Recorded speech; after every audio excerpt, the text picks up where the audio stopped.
সকাল পেরিয়ে দুপুর হতে চললো, দুধ বিক্রি করতে গঞ্জে যাবে কখন? হ্যাঁ গো বউ, যাবো। এখন আমাকে দুমুঠো খাবার দাও তো, আর তুমি গরুর দুধটুকু দোয়াই আনো তো।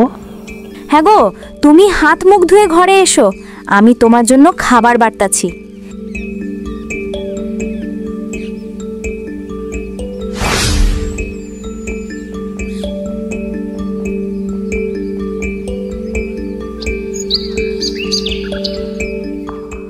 এই নাও দুধটুকু, গঞ্জ নিয়ে বিক্রি করে আসো তো দেখি। হ্যাঁ হ্যাঁ বউ, দুধটুকু দাও তো দেখি।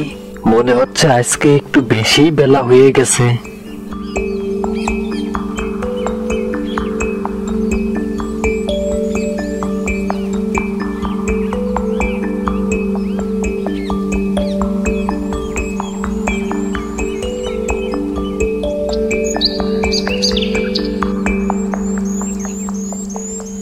এই এই কি গো শালাবাবু, কেমন আছো? আলহামদুলিল্লাহ, আল্লাহ রাখছে ভালো। তা দুলা ভাই, আপনি কেমন আছেন? আলহামদুলিল্লাহ, আল্লাহর অশেষ রহমতে তোমার বোনকে আর ভাগ্নেদেরকে নিয়ে অনেক ভালোই আছি। তা কি ব্যাপার, তুমি আমাদের বাড়িতে বেড়াতে যাও না? অনেক দিনই তো হয়ে গেছে, আমাদের কথা না হয় না মনে পড়লো। তো তোমার বোনকে কি মনে পড়ে না শালাবাবু? হ্যাঁ দুলা ভাই, আপনি যে কি বলেন, আপনাদের কথা মনে না পড়ে কি আর উপায় আছে? আপনি আমার সকল বিপদ আপদেই আমার পাশে থাকেন সব সময়।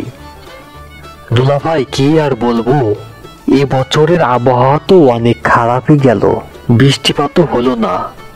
ধানের খেতে প্রতিদিনই সেচের পানি দিতেই হচ্ছে।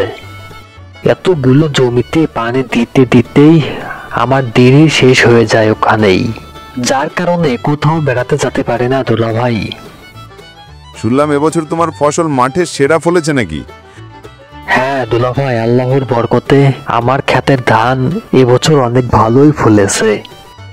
তা শালাবাবু, হেমন্তকাল তো চলেই এলো, তা নবান্ন উৎসব করবে কবে? হ্যাঁ দুলা ভাই, ধান তো কাটা এখনো শেষ হয় নাই। ধানগুলো কেটে শেষ করি, তারপরে নবান্নের উৎসব করব। শালাবাবু, যাব কিছুক্ষণের জন্য মুক্তারপুর, ওখানে কিছু লোকের কাছে কিছু টাকা পাওয়া যাবে। শালাবাবু, তোমার বোনকে দেখে এসো, সে কেমন আছে। আমি এখন যাই শালাবাবু, আমার যে ফিরে আসতে হবে আবার। আচ্ছা দুলা ভাই, ঠিক আছে।